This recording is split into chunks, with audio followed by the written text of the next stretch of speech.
Thank you so much for coming out here today. Yeah, let's get a little excited there.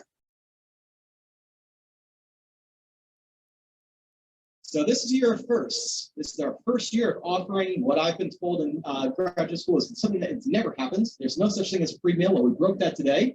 So we'd like to thank so much to our sponsors for making that possible. One of the first times we're welcoming people back into the museum here to actually celebrate in person and reflect that all we've done, all we've accomplished. And also some great new staff, new activities, new vision. We're going to be sharing that all with you here today. So thank you so much for joining us here. And I'm going to turn it over to your board president, Linda Whitaker.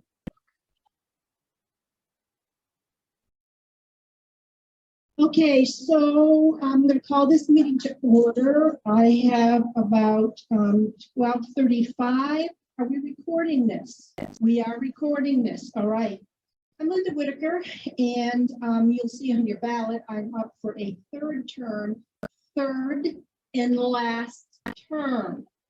This is not a life sentence. It's not a life sentence, but you know, why would somebody do this for a third year in a row? There's only one reason, okay? It is because I have been obsessed with our sunset review that happened almost 10 years ago. And we had not a very good sunset review. And I've been dedicated to fixing that over the last 2 years, and I would like to see that cycle through. I can tell you that we are right now in 100% compliance with everything that was recommended 10 years ago. 100%. And I have to tell you, it's not me to thank. It is for a board that has been willing to take risks, willing to listen, willing to do some research, willing to accept facts, and to vote accordingly. I cannot tell you enough good things about this board. The other thing is, in the past 2 years, 2.5 years, we've got 16 new members on that board. 16 new members. And I am forever grateful for them for serving and for bringing the energy that they have with them. Everything that for whatever space is left up there, I said in the annual report, in the president's comments. But there are a few things that I'd like to repeat because I think they're still on my mind. So at the end of my comments, I asked, what lies ahead? What is in the future here? We do appear to be in very good shape for sunset audit, but I will tell you, if we fall short, we will fix it. We will not sweep it under the rug. We have learned that state officials have no enduring doubts about us or our ability to succeed. There's no lingering ill will out there. We will have the legal and financial processes in place to launch a capital campaign. This is huge. And the sunset auditors expect us to have a plan in place. I think some of the most important things, and I'm going to say this to my league colleagues, we will renew our commitment to revitalize educational programming K through 12 statewide. We are going to do that, and will be part of our strategic planning. We will continue to pay attention to board recruitment and the strategic planning therein. And lastly, while the future may be unpredictable, it's not pre-written. And the board and the staff, and with the help of membership, will determine how the ongoing story is told. I am full of optimism, but I'm not stupid. Well, maybe some people might think okay, thanks a lot, Becky. But my optimism is based on facts and based on what we've been able to accomplish, not the least of which is the hiring of our new director, David Breckner.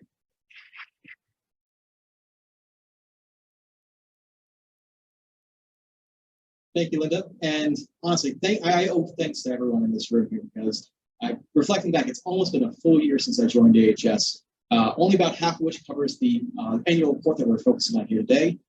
But looking back on what we've accomplished, even from reading the reports of past staff, past leaders here, and then what we've seen and done these last 9 months here across 2022 is remarkable. We are coming out, and we have successfully come out, worked our way out of a global national pandemic that saw the closure of our museums, that saw a major decline in revenue, and yet, despite that, we persisted and grew in our membership, our engagements, our virtual programs, and we've pushed to redefine, well, what is a museum beyond its four walls? That's thanks to you and the support you've shown to us. More importantly, beyond that, we've looked at new programs, new ways to bring in people and to connect them to Power of Arizona history, to really fulfill that mission. And we're exploring what it means. What is history to people, and what relevance does it have? We are pushing that, as Linda said, with education. We're fulfilling that need through finance reform, through new means of growing our people, through capital campaigns. And we are rebuilding our exhibits to be engaging, dynamic, and 21st century, so that Arizona Historical Society is not only a leader in the state, but an example for others to follow across the country for what a museum can be and what it can do for its communities. So with that in mind, we're going to be showcasing you here today. This is our celebration period. This is our thanks to you for what we've done and what you've done to help make it possible. We still have a few perfunctory minutes to go through here today, so minutes, that's what I was just about to get to there. So with your permission here, we're just going to do a quick vote for our membership. Everyone here, members, please do make sure we're going to be just doing a simple yay or nay vote. And for those of you joining us online as well, please do participate. We're asking, we'll be putting up a poll here in just a moment for anyone online. Vote yes or no, and when that comes in, we'll be tallying it out. Natalie, would you prefer that? Minutes. These minutes have been posted for a year. No one has come forward to complain about them. They are more read as a narrative than traditional minutes for board meeting, but we like to have a vote to say that you approve of what has been written last year, because we'll write something similar for next year.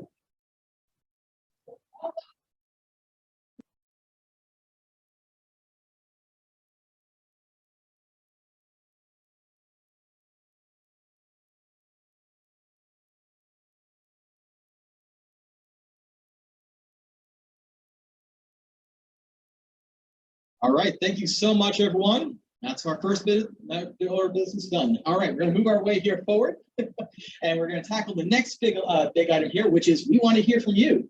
We want your voice heard for deciding what our board is going to look like for this next year moving forward. Linda already did a little bit of a stump speech on that, so we're going to be calling everybody else up here. So I'd like to invite the head of our nominating committee, Deborah, whereabouts are you there? Please come on over, and I'll let you introduce this year's candidates for board officers. Do I have a cue card? Yes, I do. I'm Deborah Bateman. I serve on the board, and I had the honor of chairing the nominating committee. And we have 4 candidates for 4 offices. Running for president, you met Linda Whitaker. For vice president, and who is currently our vice president, is Eileen Snoddy. For board treasurer, again, repeating another term, would be James Snitzer. And then for secretary, a new candidate, not new to the board, but new to executive officers, would be Dr. Colleen Byron. Thank you, Deborah. And for this, we are asking all members, if you're tuning in online, please, we're going to be posting another poll up here for you to write in. Voting yes or no on the candidates I've listed so far. And for those of you, if you have any write-in candidates, you may please submit them through the comments. Elsewhere, if you're in person, if you've not had a chance to cast your vote yet, Shelly here has the ballot box. We're going to give everybody 2 minutes left. Please, if you haven't already, we want to hear from you. We want you to help us chart this next year's course. So please, let's make sure we launch that if we haven't already. And we'll have 2 minutes out here. Make sure you get your votes on in. We're asking anybody participating online, please refrain in your comments until to just the matter of the elections until after we finish this item.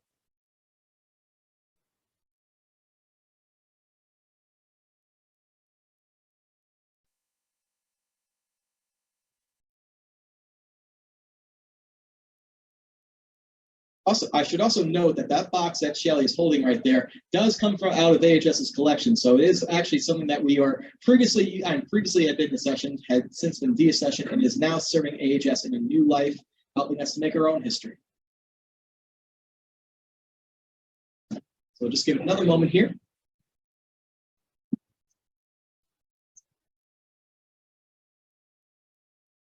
Last minute up here now, so if you haven't, 60 seconds left to decide what's going to happen for the next 365 days.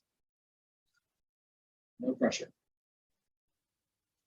Candidates, how are we doing? Hearts pumping? So far uncontested, but we'll find out.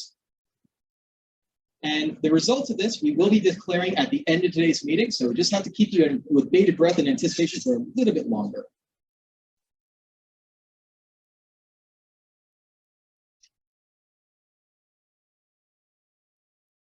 30 seconds.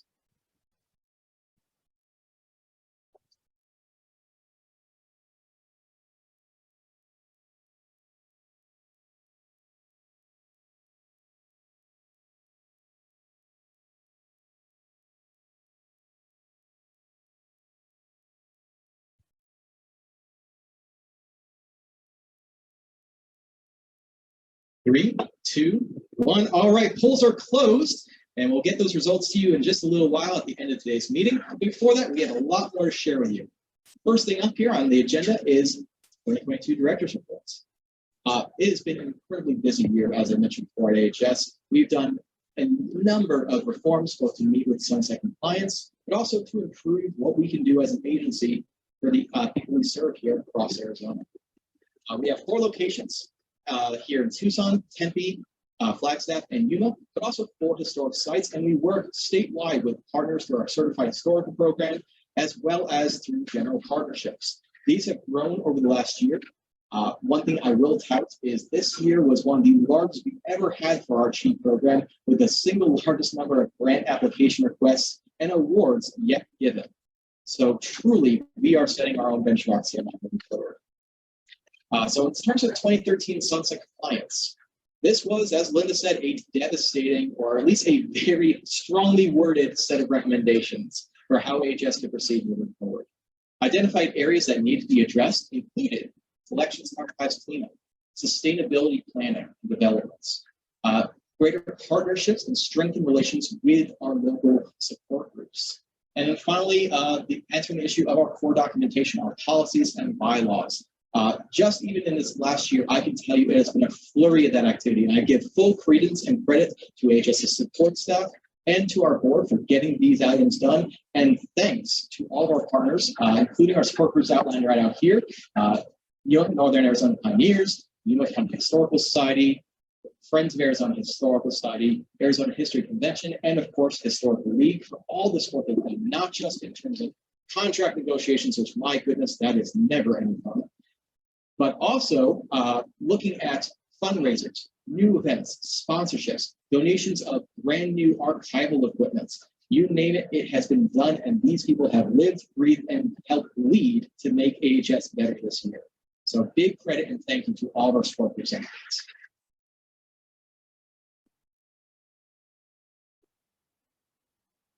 And here we just have a few photos of exactly that. Some of our friends up here in Naps. This one comes to us from a cleanup that we did to satisfy one element of sunset.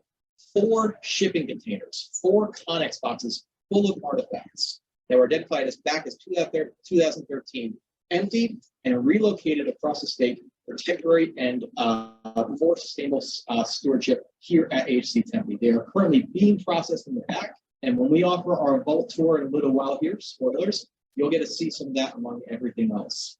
So 3 days, 4 vans, 4 Connexes statewide. That is what we're looking at here, and these are the waves that we are making today. In terms of highlights and accomplishments, we have seen great progress in returning to public events. AHS's doors are open statewide, and we are offering and welcoming people in with family-friendly public programming, things that reflect the needs, the interests, the values of our communities. So we are looking at the return of Juneteenth, Taste Toast Tales, one of our first major keystone fundraising opportunities, connecting cooks and chefs from the Phoenix area to the people right here in our backyard.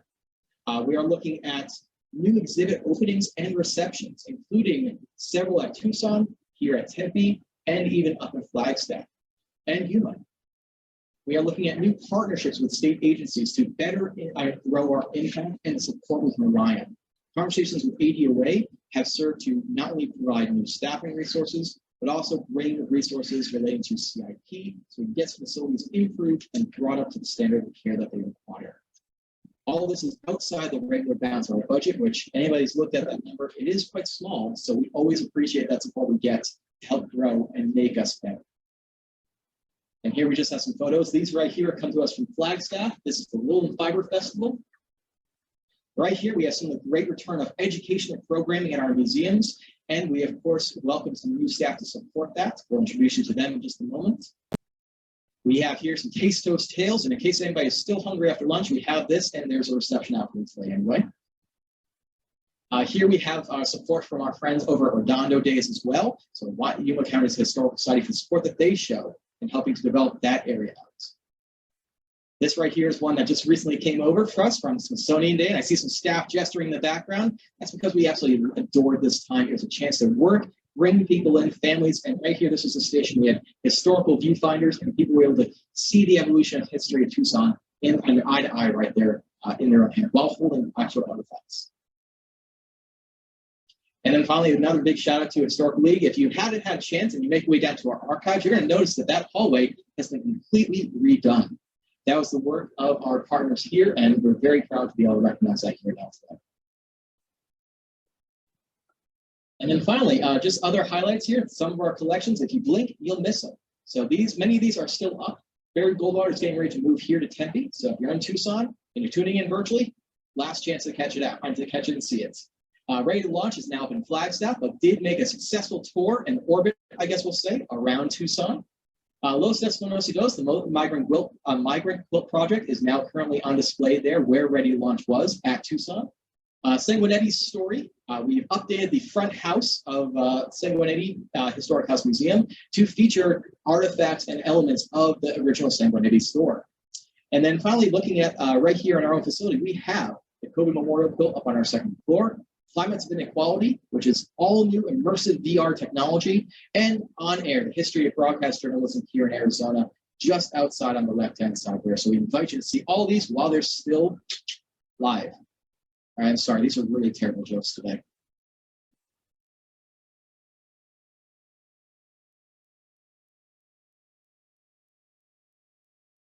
And then finally, capital campaign. Everybody might have heard this one for a long time here now, and everybody might know the challenges we face as a state agency. Our budget, we are one of the smallest state agencies with the smallest operating budgets, but with one of the greatest needs and greatest potential for impact.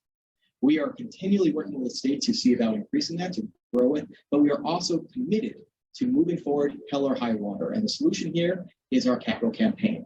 This began in 2020 with the significant impact and gift of a property up there in Paradise Valley, which was then determined by the board to be sold and used as the basis of funds for this new grant. In 2021, last year, we completed our feasibility study, outlining the steps we're going to need to take and giving us the path forward to be successful in this campaign out there. And then this year, we are just finalizing the RFP to get that campaign launched for this first wave, 6 months of readiness. And next year, 2023, please expect some messages from Shelley and Kyle, our development officer, to let you know about this new opportunity to really lead a lasting impact. What we're looking for here is a sustainable operations fund that will grow to a level where it is in place of or equal to our annual operating budgets. If you're bored or tired right now from that length of my presentation of everything we just covered in the 1 year, imagine what we can do when we double those funds, those resources. And we can double our impact statewide. So hopefully you're all excited for that. And then finally, we are happy and excited to introduce you to several new staff members we have here across the states. All right, joining us, Kyle, I think you're here somewhere. There we are, right up in the back, our new development director, Kyle Mooring. Helping us out here today, scattered across the area, we have Carrie Van Hecke, Felicity McGowan, who might have greeted you at the front desk, And then our director, our communications manager, Mariana Tulumis. They're all in the back out there. They're the ones making this all happen here today. Joining us here also at Tempe and across over in Tucson, we have Jason Mahalik, our new grants coordinator, who is growing our impact by getting us involved and connecting us to the right folks to sponsor and grow our exhibits, programs, you name it. We have Katie Portia, our new ESA, waving them back there, taking all the photographs today and capturing their good experiences. And then finally, our new procurement specialist, Angel Villasenor, who is based in our Tucson facility. We also have now our new VP of Education, Kristen Rex, based out of Tucson. Jenny Pennington, Museum Education Curator, based down there in Yuma. And Carol McQueen, our new VP of Finance, replacing Tom Downs. Last few here now, we have Eli Glasgow, Rachel O'Hara, and Cody Taylor, all of them working within our Lace Library Archives Collections exhibits area. Many of them are here today, or at least Cody is somewhere. I lost him. There he is, another photographer, looking very dapper and excited to be helping us out. So, guys, thank you so much. The reason why we tell you who our team is here is because we are very personal about this. We feel strongly. We believe in what we do. We believe in how you support us. And we place great value in this trust that you give us in those efforts. So we want you to know that we are not just names on a page. We are not just abstract concepts putting these things up. We are people who are committed to you. We're the faces, and you are absolutely 100% the people we work for. Now, looking ahead, just to tease it out here, we have some great new exhibits coming up, including baseball, always a popular subject, coming right here to Tempe this coming spring, so keep an eye out for that. New exhibits, new education-led initiatives, growth and expansion of NEA, of NHD, of course, and the launching of our capital campaign. So there'll be many more opportunities. If you like what we've done, just wait, it's only going to get better. With that in mind, reflecting back on those who also made an impact of history here in Arizona, I would like to invite the head of our outreach committee, Tom Foster, and the AHS staff liaison who's been making it all possible here as well, Shori Corral. Please welcome them on stage.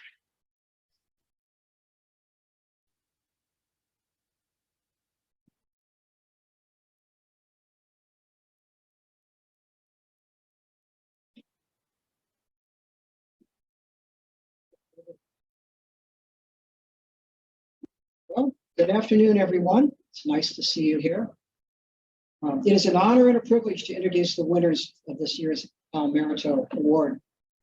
The Arizona Historical Society's Al Merito Award recognizes individuals and organizations who have made outstanding contributions and serve as role models for preserving Arizona's rich history. In other words, they care. They care about protecting Arizona history. They care about sharing Arizona history, and they care about preserving Arizona history for future generations, which is what we're here for. And for that, we are grateful. This year, we had a record number of nominations with incredibly strong and diverse candidates. And this afternoon, we will honor 3 of our best and brightest with the highest honor given in Arizona history community. This was really a difficult task because all of these nominations were very well done, well written, and the people that were included in these nominations were all deserving. It was a difficult task.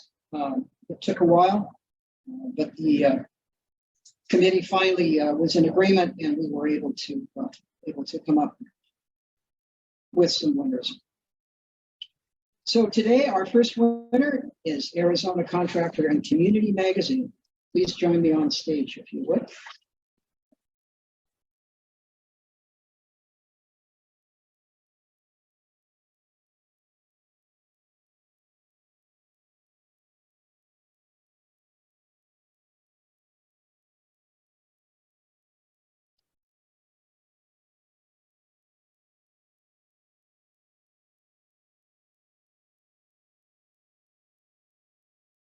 This was an unusual decision. I think it's the first time that I can remember in my memory that a magazine actually was awarded Al Merito.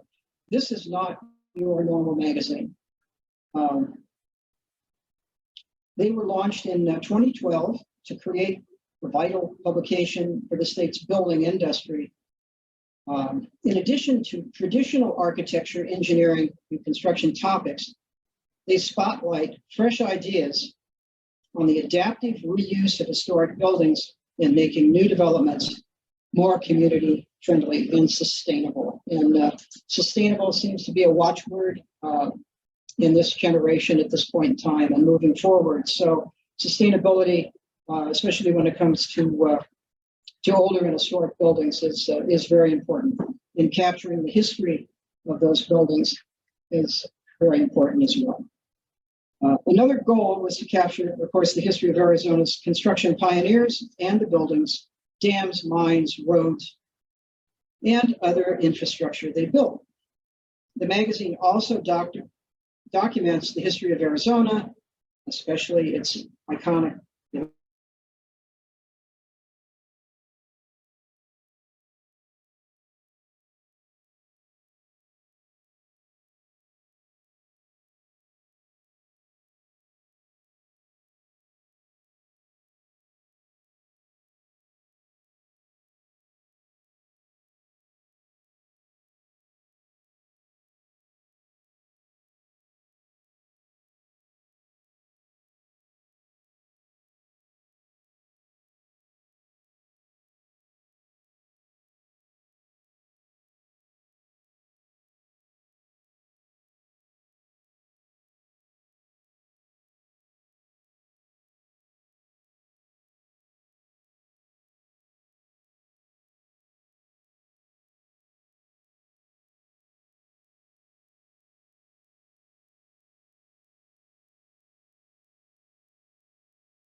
graduated from MI at age 20 and entered the Army.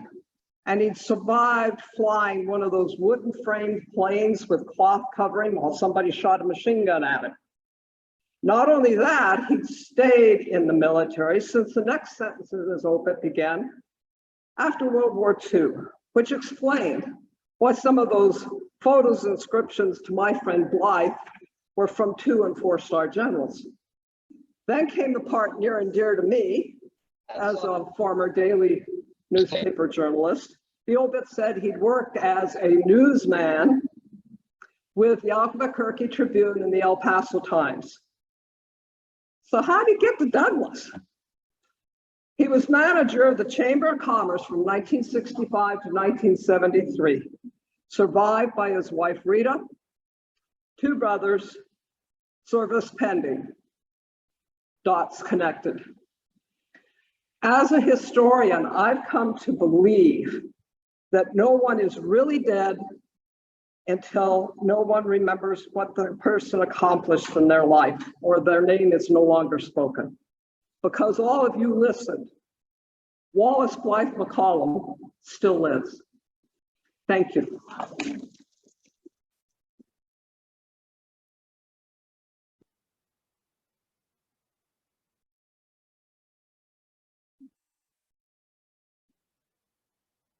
So finally, not basically least, facts.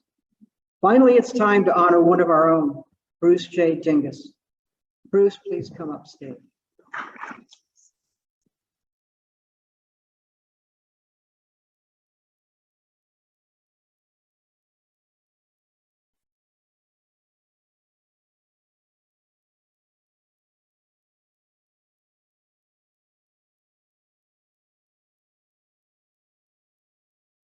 So Bruce Dingus began his professional career, the Arizona and West Journal, before embarking on a 31-year tenure as publication director at Arizona Historical Society.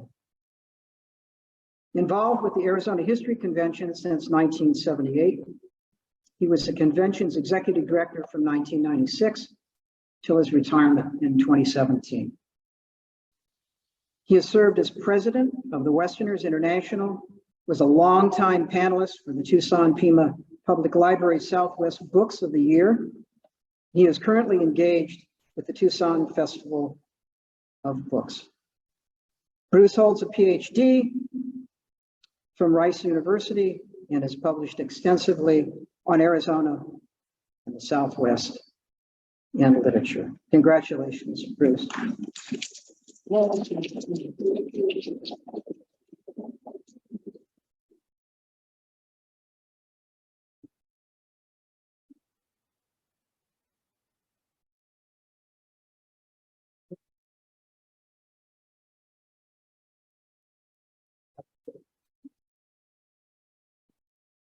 Yeah, I'm suddenly reminded I miss you all. Yeah, I'm not often surprised that you really got me this far. I would guess I've been to 36 or so American Award presentations, and it just never occurred to me that I'd be on the receiving end of it. So I'm just proud and humbled. I think what I'd like to say is, Sydney is really what Arizona history is all about to me.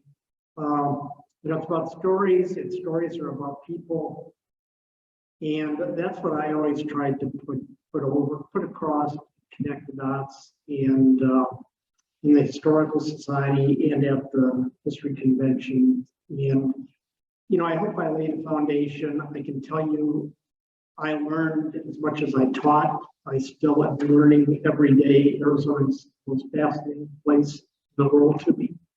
And I hope I'm not the kind of person that needs validation, but it sure feels nice to get it. Thank you all.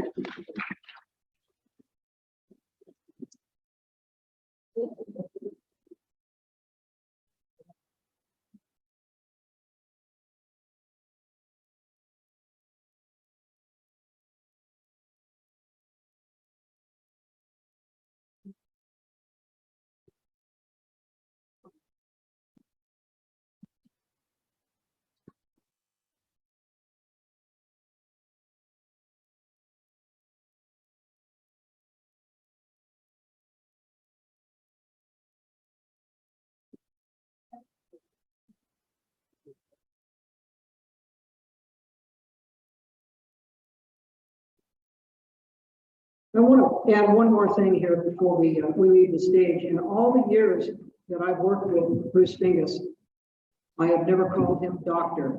So this is my last opportunity to refer to Bruce Dingus as Dr. Dingus. Thank you.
Understood, don't worry. All right, well, with that in mind then, we're going to jump right on ahead.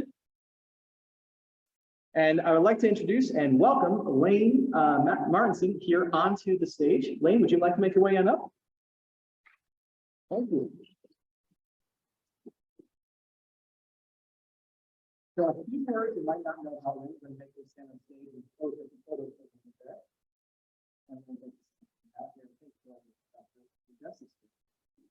So Lane, you and your wife, Tara, have been married for 34 years, if I understand. All right, and you've been blessed with 5 children and 9 grandchildren. So, and you've been the founder and president of Martinson Wealth Management, with offices in Arizona and California, specializing in holistic retirement solutions, which include social security strategies, tax planning, and income distribution, planning, my mistake. You're an SEC registered investment advisor and an insurance professional. And then you combined through your team and a combination of techniques and experiences that came from helping hundreds of clients successfully improving their finances and their lives. You're also a published author, the author of Amazon's best-selling book, The Holistic Retirement Planning Revolution, something I probably need to read myself. And then the host of a popular YouTube channel, The Financial Fast Lane. And I just got that pun. I very much enjoy it. So, Elaine, very much, we'll turn the mic over to you here. And thank you so much for your support of Arizona Historical Society and for this great opportunity to introduce us and us to you for all of our members.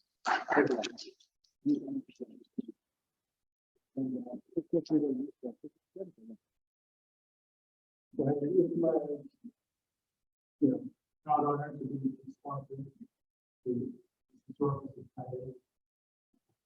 My first impression of being here is just how friendly you all are. And it's so nice. How could you not want to be part of this group? But we're just going to do a very brief introduction on our firm. We published this book, and it's been a lot of fun.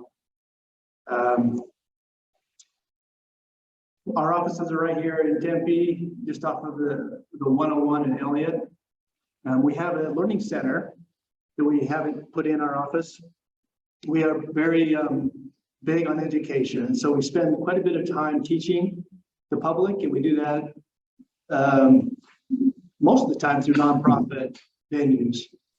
And so, you know, there's so many people that are worried and concerned with inflation and the risk of running out of money in retirement and taxation, and it becomes quite complex, especially as for those who are either in retirement or close to retiring, having a plan where they can really have peace of mind to know that they're not going to run out of money prematurely. So that's our specialty. We are just happy to be a part of this a little bit today. And so with that, I'm just going to go ahead and introduce the main speaker for today. Michael M. Bruscia, PhD, Curator of Ethnohistory, Arizona State Museum, and Professor of History, University of Arizona. So a little biographical statement here. Michael Bruscia is Head of Research and Curator of Ethnohistory, the Arizona State Museum, with faculty affiliations in the Department of History, James E. Rogers College of Law, and the Southwest Center. He teaches a wide range of courses at the University of Arizona, such as Mexican history, comparative history of North America, world history, and historical research methods. Michael is the co-author of 2 books that examine the broader historical forces and have shaped our continent from pre-Columbian times to the present. The 4th edition of Mexico and the United States, Ambivalent Vistas, with Kirk Ratt, University of Georgia Press, 2010, and North America, an Introduction, with John C. Super, University of Toronto Press, 2009. His research, teaching, and public outreach have attracted support over the years from various international and national groups and agencies, including, for example, the Fulbright Scholars Program, Autry Museum of the American West, T.C. Burns School of Law at the University of Queensland, Australia, and the Colegio de San Luis, Mexico, among others. Michael.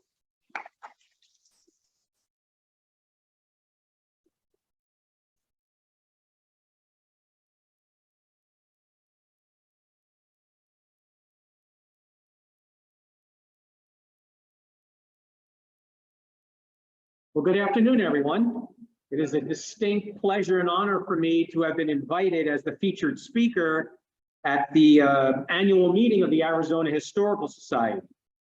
As the only historian in the Arizona State Museum, an anthropology museum, I am so enjoying my temporary refuge in this historical oasis. First and foremost, as he approaches the 1-year anniversary of his appointment as executive director of the Arizona Historical Society, I want to express my best wishes and support to Dr. David Breckner. My colleagues and I look forward to working and collaborating with you in the months and years to come. Special thanks go to Dr. David Turpey, Vice President for Publications and Outreach, and editor of the Journal of Arizona History, for extending to me the kind invite to prepare and deliver the featured lecture at the annual membership meeting. Since he took the reins of the editorship, David has worked tirelessly to promote the journal, and he has added intellectual heft to each issue. What is noteworthy, though, is the way David gets each contributing author to make their research and writing accessible to the public. David, of course, works in tandem with Dr. Laura Key, managing editor of the journal, and together they attract and edit compelling and engaging articles that tease out for us the complexities of Arizona's rich and contested past. Finally, I want to give a special shout out to a former student of mine, Janie Adams, who is the History Engagement Coordinator down in Tucson. I had the privilege of serving on her MA thesis committee a few years back, and Janie produced a superb work of scholarship. More recently, she and her colleagues, Rachel Black and Perry Pyle, directed a tour of the Arizona History Museum for my undergraduate students at the University of Arizona. And my students absolutely found the experience quite meaningful. Janie and Rachel and Perry and David, they are models of sound public history, one that is informed by the historical sources, sensitive to multiple perspectives, and thought-provoking, but always civil and respectful. Even distracted and harried visitors to Arizona notice the depleted lakes and parched riverbeds. Years of drought and population growth have reduced surface water supplies, while excessive pumping of aquifers to bring up groundwater has lowered the water table to alarming levels, particularly in the larger metropolitan Tucson-Phoenix corridor.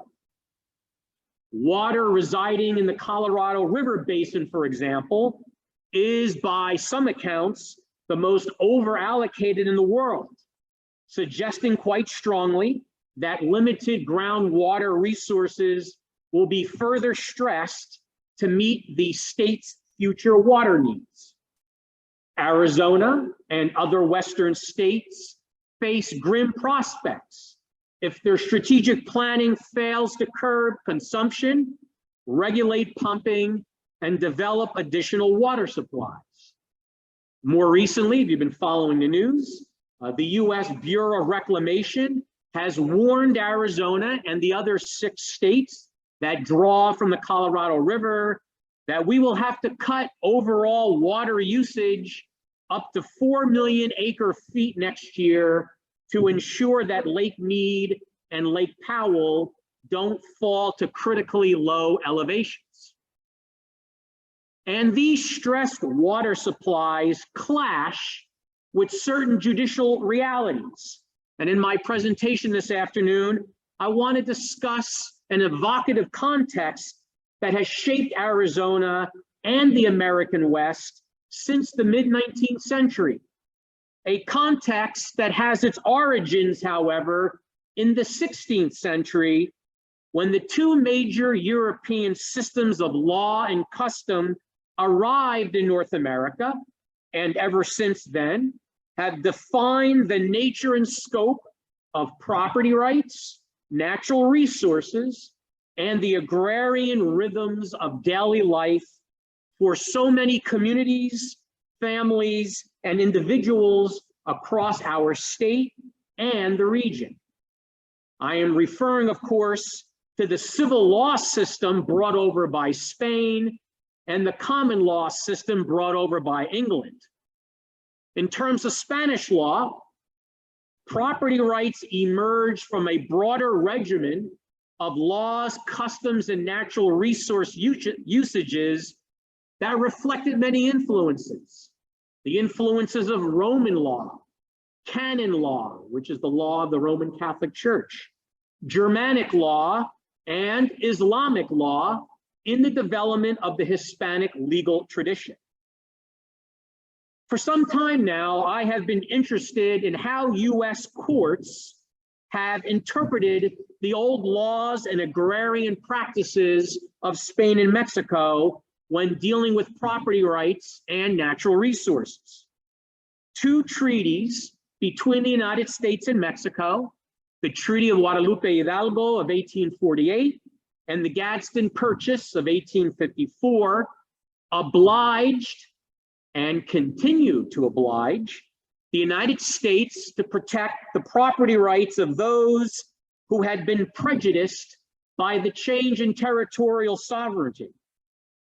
Hispanic and indigenous peoples entered the American Union, therefore, with property rights and customs that had been acquired or recognized under the laws of Spain and Mexico.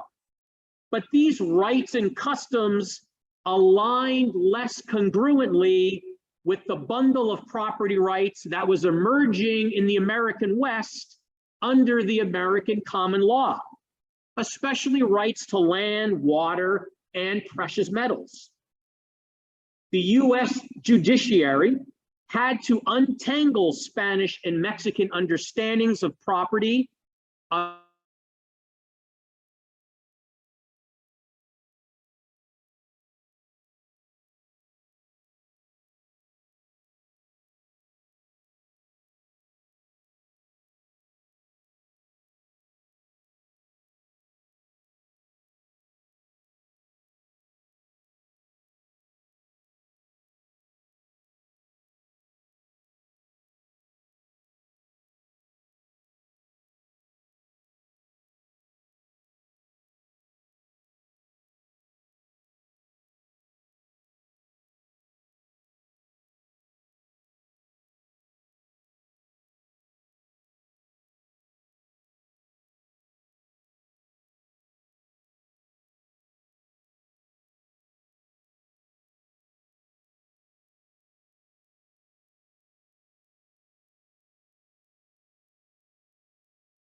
natural resources, followed by why old Spanish law endures today in Arizona, but generally in the U.S. West.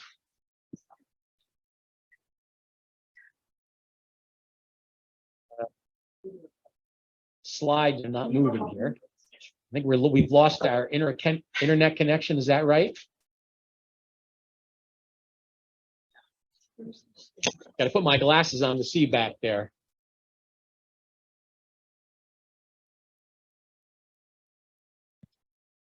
Seems like it wants to connect, David. That's all right.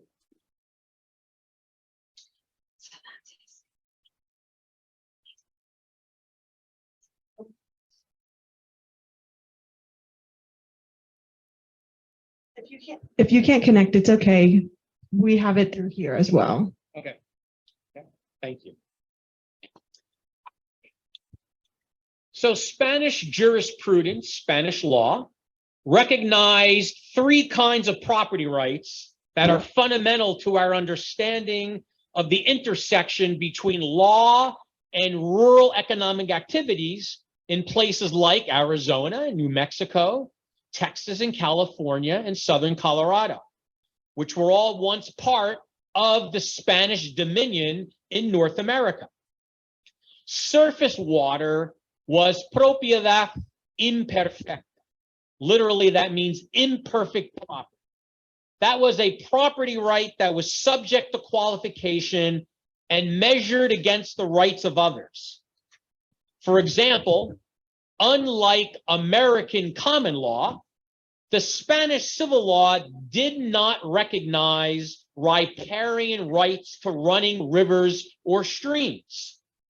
If your property fronted on a creek or a river, you could only use the water for domestic purposes like drinking or bathing, but not for irrigation.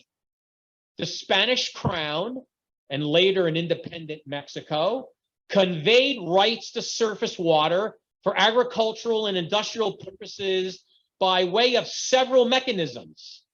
But more often than not, the land grant itself, in other words, the deed or title to the property, contained language that conveyed water rights for irrigation. And some of the classic examples that you find in the documentary record, if your deed or title said tierras de pan llevar, literally lands that carry wheat, but that's a literal translation. That meant if those words were in your property title, that meant irrigable land. So you could use the creek or the river to irrigate. The second property classification was propiedad perfecta, literally perfect property, groundwater.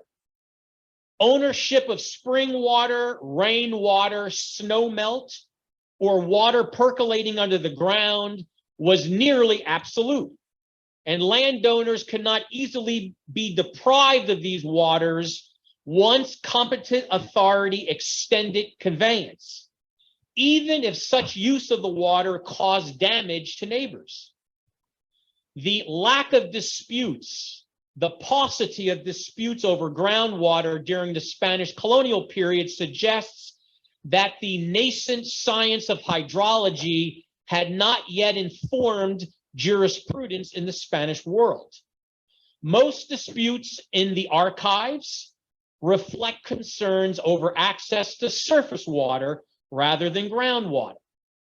The third property right is propiedad usufructuaria, usufructory property. So that rounds out the third property right in the Hispanic civil law. This word usufruct. Usufruct is the right to use and enjoy the property of another and to draw profit from it, provided that such acts neither alter nor eliminate the purpose or substance of the property being used. In the case of Spanish New Mexico, in places like Albuquerque, Santa Fe, and Taos, it was propiedad usufructuaria was manifested in the common lands. In southern Arizona, it was in the military garrisons known as presidios. Individual Spanish citizens or soldiers who resided in a town or a presidio, a military garrison, or indigenous peoples in their pueblos, enjoyed a property interest in the common lands. And what were the common lands used for? Recreation, hunting, fishing, grazing livestock, the gathering of wild fruits and nuts, also the watering of livestock and the cutting of wood. Citizens of the community, rich or poor, enjoyed equal access to the commons. In fact, most would have found it difficult to make a living and support their families without regular access to the commons. And all those activities that I just rattled off, grazing of livestock, wood cutting, gathering of wild fruits and nuts, all of those were usufructory property rights. And although our understanding of these rights not nearly as nuanced as our knowledge of water rights, it is clear from the historical record that Spanish jurisprudence recognized them as such. Finally, just a brief word about minerals and precious metals. I have friends living in the southern part of Arizona, in Patagonia in particular, who are concerned about the impact of mining on Mother Nature. So what did Spanish law say about minerals and precious metals? It treated mineral rights as separate from the land. Put another way, mineral rights were always severed from the surface of the land and reserved for concession and distribution under Spanish law. Think of it this way. You could add water rights to your land, but mineral rights were always subtracted from it. You neither owned the silver or gold under your land, nor could you exploit these minerals without an explicit authorization from the Spanish crown. As I noted earlier, your ownership rights to groundwater were nearly absolute, but exploiting precious metals was not. The historian who serves as an expert witness in natural resource litigation that has a Spanish element to it draws upon the laws of old Spain and Mexico to articulate legal principles that inform the judicial decisions when Arizona and the Southwest were part of the far northern frontier of New Spain, because that's what colonial Mexico was called, New Spain.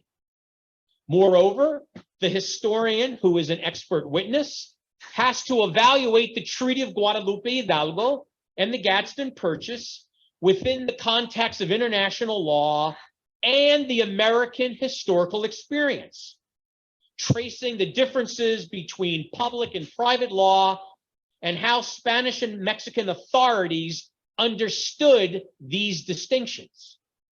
In theory, therefore, the historian who's an expert in colonial Mexico, like I am, is summoned to historicize a foreign legal system to American judges, attorneys, and special masters who are trained and socialized in the common law understandings of property rights and due process. The Treaty of Guadalupe Hidalgo, which ended hostilities between Mexico and the United States in 1848, contains several important protections for Mexicans who, through no fault of their own, suddenly found themselves residing in the United States. These protections, property guarantees in particular, could be passed on to their heirs and successors. So that means that someone who purchased their land would also be protected under the Treaty of Guadalupe Hidalgo. And I want to single out the one you see here on your slide, Article 8. You notice this is a bilingual treaty, English on one side and Spanish on the other. Article 8 says, I'm gonna paraphrase it for you. Mexicans now established in the territories previously belonging to Mexico, as defined by the present treaty, shall be free to continue where they now reside, retaining the property which they possess or disposing thereof. Property of every kind now belonging to Mexico, now belonging to Mexicans, shall be inviolably respected. The present owners, the heirs of these, and all who may thereafter acquire the property by contract shall enjoy, with respect to it, guarantees equally ample as if the same belonged to citizens of the United States. Peace between the United States and Mexico left the United States with coast-to-coast dominion over a rather large part of North America, while Mexico faced civil discord and political disunity. 5 years after the Treaty of Guadalupe Hidalgo, the two countries entered negotiations for the Mesilla Valley. This is an area of about 30,000 square miles in southwestern New Mexico and southern Arizona. The United States viewed the strip of land as the best location for building a railroad from Texas to newly acquired California. Meanwhile, Mexico needed to replenish its coffers. So basically encompassing the territory between the present US-Mexico border in the south and the Gila River in the north, the Gadsden Purchase, although in Mexico it's known as La Venta de Mesilla, was signed in late 1853 and ratified by both governments in 1854. Mexican property owners who were prejudiced by that territorial cession received explicit guarantees in the Gadsden Purchase that their property rights would be respected. Article 5 of the Gadsden Purchase simply lifted the property protection stipulated in the Treaty of Guadalupe Hidalgo. In other words, they plagiarized, right?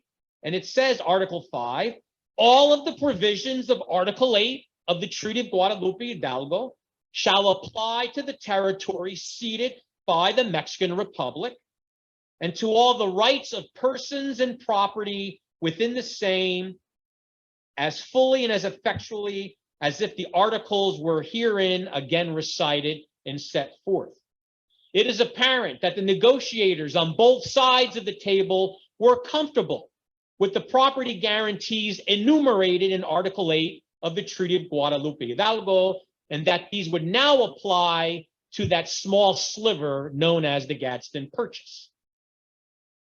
In addition to the broadly based protection of property rights found in Article 8 of the Treaty of Guadalupe Hidalgo and the article in the Gadsden Purchase, the American historical experience itself provided additional assurances. Take a look at the map. French citizens in Louisiana who found themselves part of the United States in 1803 after President Thomas Jefferson negotiated the Louisiana Purchase they continued to enjoy their property as before. In 1819, the United States and Spain signed the Adams-Onis Treaty, and that brought Florida into the American Union. Likewise, that guaranteed acquired rights. An early case reached the U.S. Supreme Court and tested the commitment, the American commitment, to respect the private law developed in Mexico and Spain.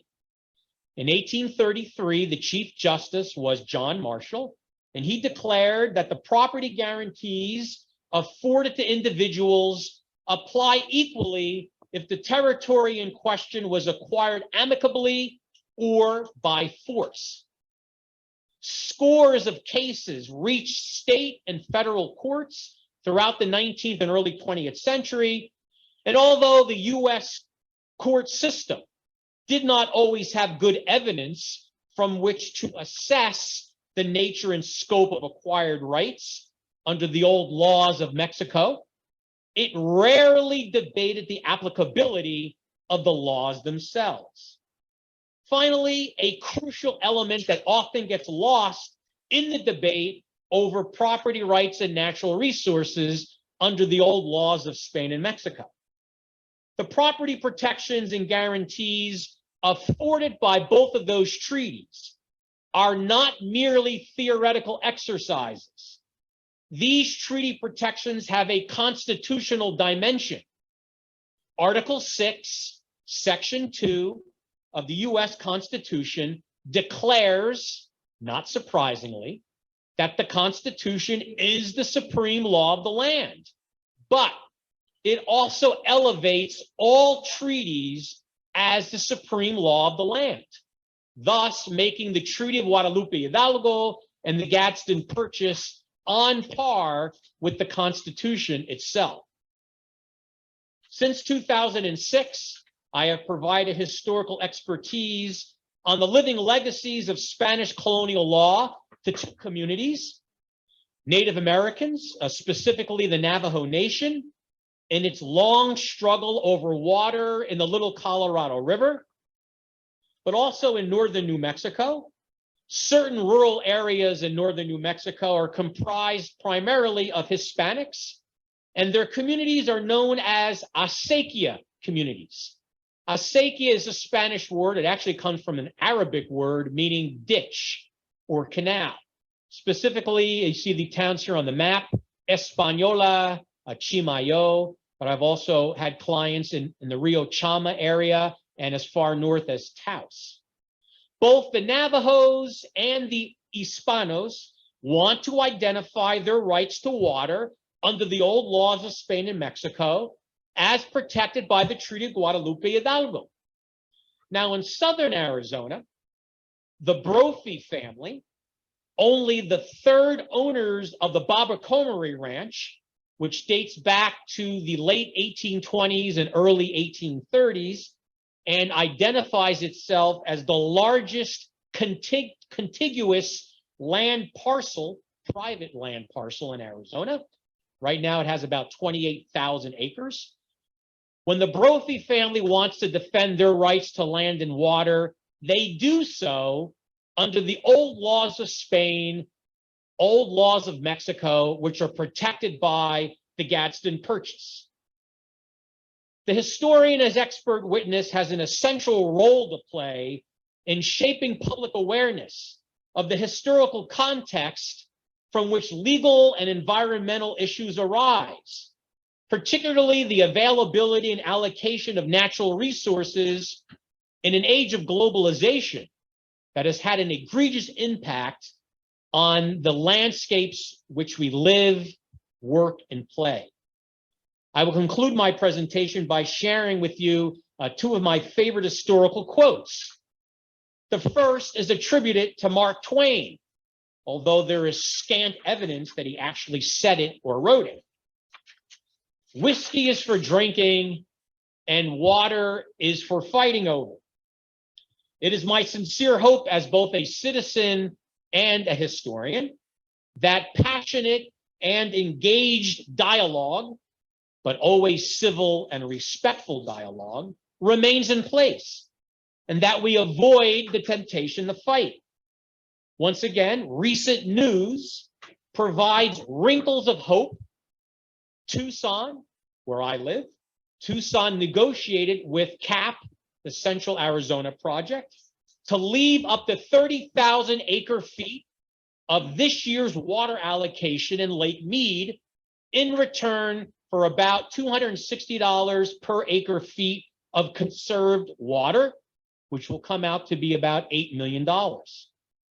Farther north, the Southern Nevada Water Authority has offered to invest $750 million into a $3.4 billion water treatment plant proposed for Southern California.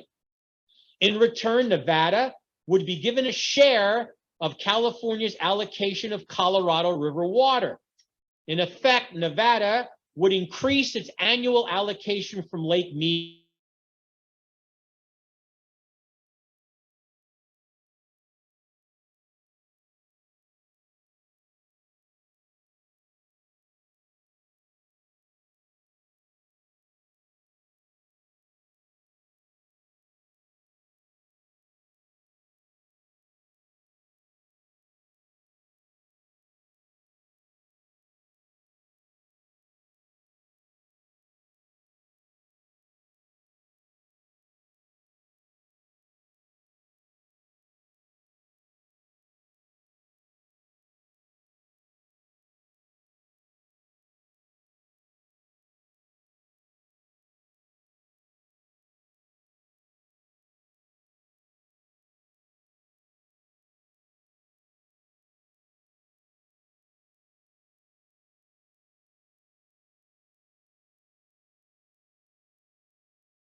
And then Michael, I'm going to pass this mic over to you to address that. I'm going to give you PC disconnected.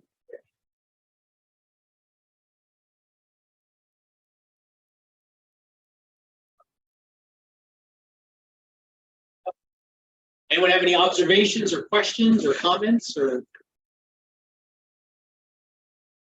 there's no law school exam, I promise.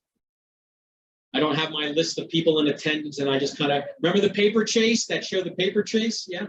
Yes.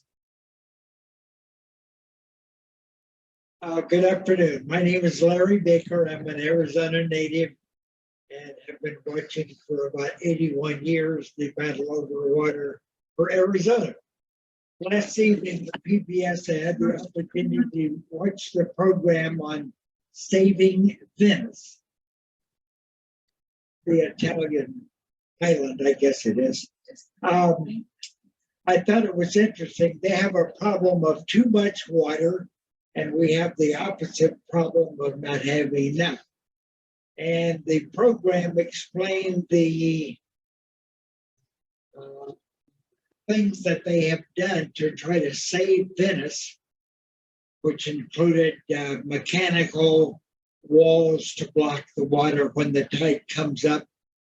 And the next thing they're thinking of is pumping water into the mud around Venice to raise Venice up, if you can believe that. So it made me think that with all the things they've done, surely we can get something going in Arizona and the West to find water for ourselves. I wasn't aware of the effort that was just explained to us by our speaker about, I believe it's Nevada, is putting together a consortium, I guess, to find other sources of water. Thanks. Well, that water treatment plant that I mentioned in Southern California is going to be a desalination plant. And I know they've been bringing a lot of consultants in. My understanding, they're bringing a lot of consultants in from Israel, other parts of the Middle East that are trying to pump, seawater and to make it into fresh water. So I think we're going to see a lot of global connections to see how to solve the U.S. West drought problem and the search for more reliable water supplies. But desalination is very expensive, I understand. So we'll see what happens.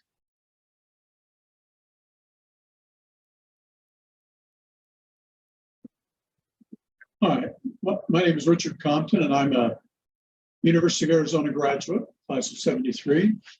And Nice to meet another Wildcat. yes, absolutely. And We're in Sun Devil territory, so we're going to hold our tongues. it's a dangerous life up here. It is, it is. But somebody's got to live it. Yes, And exactly. I don't have quite as many years as he does, I'm also a native Arizonan.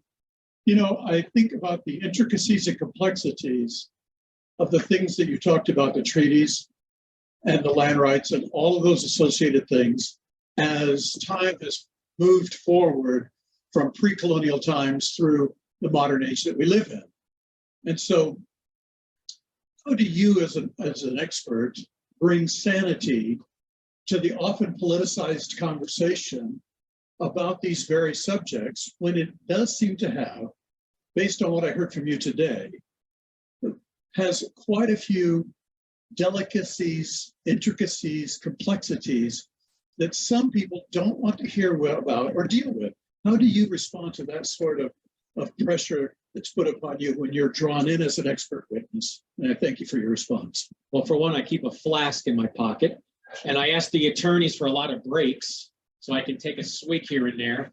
It's very frustrating because in this case, I'm being asked, you know, the attorneys on the other side that will drill me during a deposition, they keep wanting to know, well, why does this law that exists in the 16th and 17th century, why do they apply today? Why are you even here? And why should that affect Arizona or New Mexico in 2022? I'm like, listen, I didn't write international law and I didn't write the US Constitution. But what I can tell you is that the historical context of a foreign legal system, you are constitutionally obliged to take into account.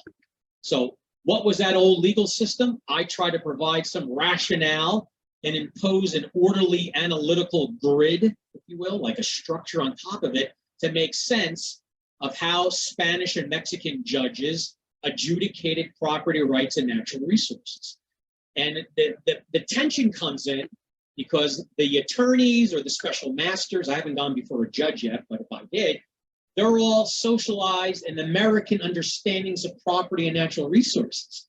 So trying to wrap their heads around not only a foreign legal system, but one that dates to the 16th century is tough to do. So it's a lot of patience. And, you know, oftentimes the little Colorado River, you know, the Navajos and the Hopis, they've been duking it out since the 1970s, right? And all the other folks who want water out of little Colorado. So there's no end to the litigation. And anytime you have efforts for a negotiated settlement, they often fall apart too, because the ideologies kick in. So it's very, very strained to say the least, and frustrating. Thank you for your question. Bear down. That's what I was gonna say, Arizona native and go Devils. So we'll go tick for tat. I'm sure you've seen a picture on social media. It shows an aerial view of Las Vegas and Lake Mead. And it goes through time, and as it shows Las Vegas getting bigger, it shows the water, you know, shrinking. Right. I mean, obviously Lake Powell is at an all-time low, which is so incredibly sad. And I understand it's only 10 feet from the turbines at this particular time. So, I mean, we're really in a very dire situation. My question is, with all the in-migration and the growth that Arizona has seen over the last several years, and all the new developments that are being defined and slated, do you see or anticipate legislation that will curb our growth because of the water situation? I don't.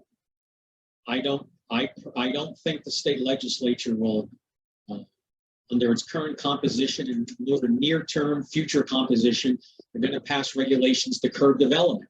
Because Arizona has been, since the World War II, post-World War, it's about boom, an economic boom, and it's to whether it's the advent of air conditioning, the interstate highway system under President Eisenhower, and the military bases. It's about growth, growth, and growth. And it's, well, now this is my editorial, right? This is my own. It's short term and never thinking long term. And I mentioned I work in an anthropology museum. Most of my colleagues are archaeologists, and they say what the archaeological evidence tells us about mega droughts, it's not good. What's going to be happening? Well, we're already in it now, but what's going to be happening for our children and grandchildren, great grandchildren, if we don't get a realistic, we have to stand in front of that collective mirror, the state of Arizona mirror, and ask ourselves some pretty tough questions of what kind of Arizona do we want to live in, or our grandkids to live in. And when it's the short-term profit motive that's there, that throws a monkey wrench into making those tough calls, those tough decisions. So thank you for your question. See a question back there? So that'll be the last question back there? Yes. They're going to bring you the mic.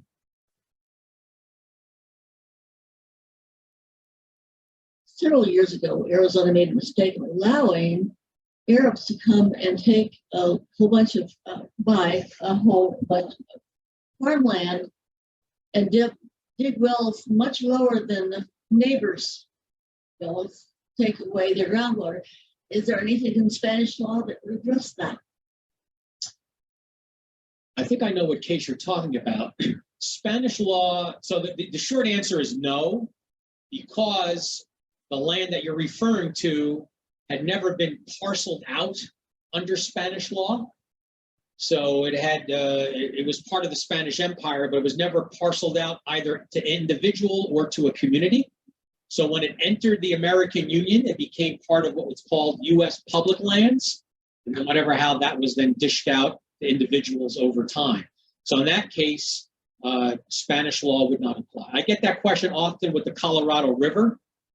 You know, if Spain had parceled out land along the Colorado River, then Spanish law would be applying to that area of the North American West. But since there were no property deeds issued for that portion, even there, Spanish law doesn't. Well, again, thank you so much for your kind attention today.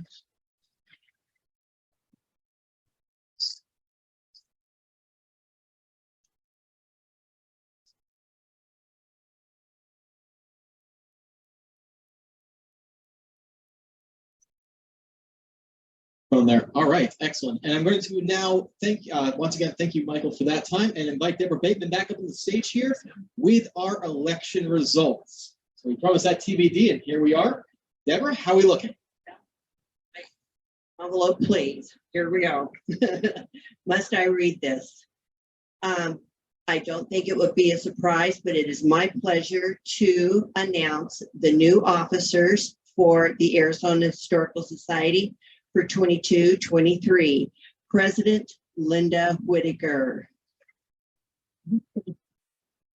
Vice President Eileen Snoddy.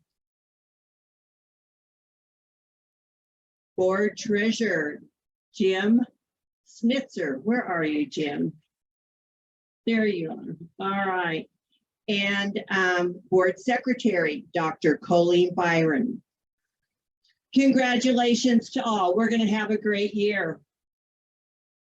Thank you, Deborah, and thank you for that long effort for the whole outreach committee there, the nominating committee, I should say, for working with us to get us this new election, a new elected board of board for this museum. So, with that in mind, I'm going to now invite one last group up here, and that is, of course, our board presidents and renewed board president Linda Whitaker for our outgoing message, which is going to be just closing it out. And for that, before we do finish up, but Linda, if you'd like to make your way up here, we'll do a final pose photo, but we can sit down. That's fine. Final announcement to everyone here. If you are attending in person, we are happy to announce that following this annual meeting right here, we'll be moving out into the second floor of the AHS exhibit floor for a free reception. We're happy to invite you out there for some continued conversations. We can check in with Michael and ask some more questions, because there's certainly some more spirited discussion to be had. Additionally, our library and archives and collections teams will be offering a behind-the-scenes unique vault tour of the AHS collections and archives right here today. We're meeting outside by the front desk in just a few minutes. So if you are interested, just gather over there. We'll give you the tour. It's only going to be about a half-hour round trip. You'll see things that nobody else gets to see before. And then afterwards, we'll take you upstairs and enjoy that reception. Online, if you are attending virtually, we have a special treat for you. We're not missing out. That same video is available and will be posted in the link there for you. And finally, the video for this meeting itself will be posted up on our website for your future review and enjoyment. Thank you again, everybody, so much for your time here. And yeah, library archives collections inside. Library archives outside collections. Yeah, we're still doing the refresh on this there, but absolutely. And with that in mind, on my part here, I'm going to turn it over to our board president.